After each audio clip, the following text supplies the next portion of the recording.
था। उसने अपने तप से देवराज इंद्र को प्रसन्न करके एक विमान और ना सूखने वाली सुंदर माला प्राप्त की थी। वह माला धारण करके विमान पर बैठकर आकाश में परिभ्रमण किया करता था। उसे आखेट का बड़ा चाव था। वह प्रायः वनों में आखेट के लिए जाया करता था। उपरिचर की रानी का नाम गिरिका था। गिरिका भी बड़ी सुंदर और पवित्र हृदय थी। वह अपने पति को प्रेम तो करती ही थी, ईश्वर के प्रति भी बड़ी आस्थालु थी। निरंतर भजन और चिंतन में लगी रहती थी। एक बार गिरिका ऋतुमती हुई। 3 दिनों के पश्चात जब वह शुद्ध हुई तो अपरिचर उसके साथ रमण करने से पूर्व ही वन में आखेट के लिए चला गया। राजा आखेट के लिए चला तो गया, किंतु उसका ध्यान रानी के साथ रमण करने की ओर ही लगा रहा। दोपहर का समय था। राजा वन में एक अशोक वृक्ष के नीचे बैठा हुआ था। शीतल और सुगंधित हवा चल रही थी। मृदुल स्वरों में पक्षी गान कर रहे थे। राजा का ध्यान रानी की ओर चला गया। वह रमण के संबंध में मन ही मन सोचने लगा। राजा कामातुर हो उठा और उसका वीर्य स्खलित हो गया। राजा ने सोचा, उसका वीर्य व्यर्थ नहीं जा सकता। अतः उसने अपने वीर्य को एक दोने में रखकर विमान में बैठे हुए बाज पक्षी को बुलाकर उससे कहा, तुम इस दोने को ले जाकर मेरी रानी को दे दो, वह इसे अपने गर्भ में धारण कर लेगी। बाज दोने को मुख में दबाकर राजा के भवन की ओर उड़ चला। वह यमुना नदी के ऊपर से उड़ता हुआ चला जा रहा था। सहसा एक दूसरे बाज की दृष्टि उस पर पड़ी। उसने सोचा, यह अपने मुख में खाने की कोई वस्तु दबाए हुए है। अतः उसने उस बाज पर आक्रमण कर दिया। दोनों बाजों में घमासान युद्ध करने लगा। परिणाम यह हुआ कि पहले बाज के मुख से दोना छूटकर यमुना के जल में गिर पड़ा। दोने में रखा वीर्य पानी में मिल गया। एक मछली की वीर्य पर दृष्टि पड़ी। उसने सोचा, यह खाने की वस्तु है, अतः वह उसको पानी के साथ निगल गई। फलतः मछली गर्भवती हो गई। दासराज नामक मल्लाह को वह मछली शिकार में मिली।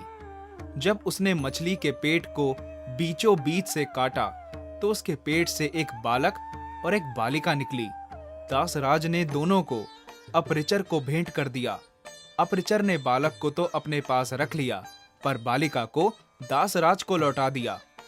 दासराज उस बालिका को अपने घर ले जाकर उसका पालन पोषण करने लगा।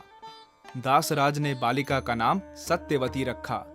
वह मछली के पेट से उत्पन्न थी, इसलिए उसके शरीर से मछली किसी गंध निकला करती थी।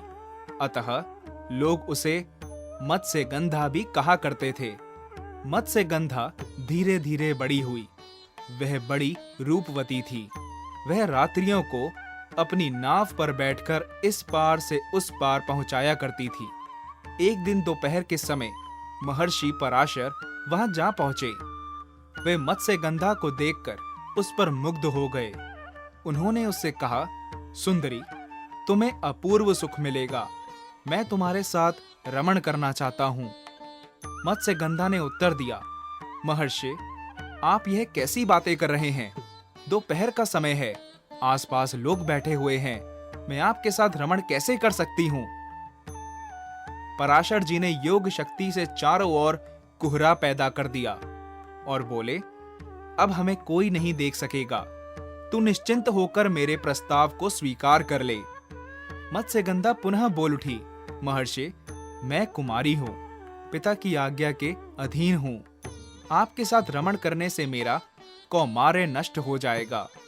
मैं समाज में लांछित बन जाऊंगी। पराशर जी ने उत्तर दिया, तुम चिंता मत करो। मुझसे रमण करने के पश्चात भी तुम्हारा कौमार्य बना रहेगा। गर्भवती होने पर भी गर्भ का चिन्ह प्रकट नहीं होगा। मत्स्यगंधा फिर बोली, एक बात और, मेरे शरीर से मछली किसी गंध निकलती है। आप मुझे वरदान दें कि वह गंध के रूप में बदल जाए और 4 कोस तक फैली रहे। पराशर जी ने तथास्तु कह दिया। फलतः मत्स्यगंधा के शरीर से कस्तूरी की सी गंध निकलने लगी। वह गंध 4 कोस तक फैली रहती थी। अतः अब वह योजन गंधा भी कही जाने लगी। पराशर जी ने मत्स्यगंधा के साथ रमण किया। उनके साथ रमण के फलस्वरूप वह गर्भवती हुई। समय पर यमुना के द्वीप में एक बालक ने उसके गर्भ से जन्म लिया। वह बालक जन्म लेते ही बड़ा हो गया। वह तप करने के लिए वन में चला गया। वही बालक जगत में वेद व्यास जी के नाम से प्रसिद्ध हुआ। वेद व्यास जी का पूरा नाम कृष्ण द्वैपायन वेद व्यास था। वे श्याम वर्ण के थे, इसलिए उनका नाम कृष्ण पड़ा। वे 2 द्वीपों के बीच में पैदा हुए थे, इसलिए द्वैपायन कहे जाते थे। वेदों के पंडित होने से वेद व्यास कहे जाते थे। वेद व्यास जी अमर हैं। वे आज भी धरती पर विद्यमान हैं और किसी किसी को दर्शन देकर कृतार्थ करते हैं।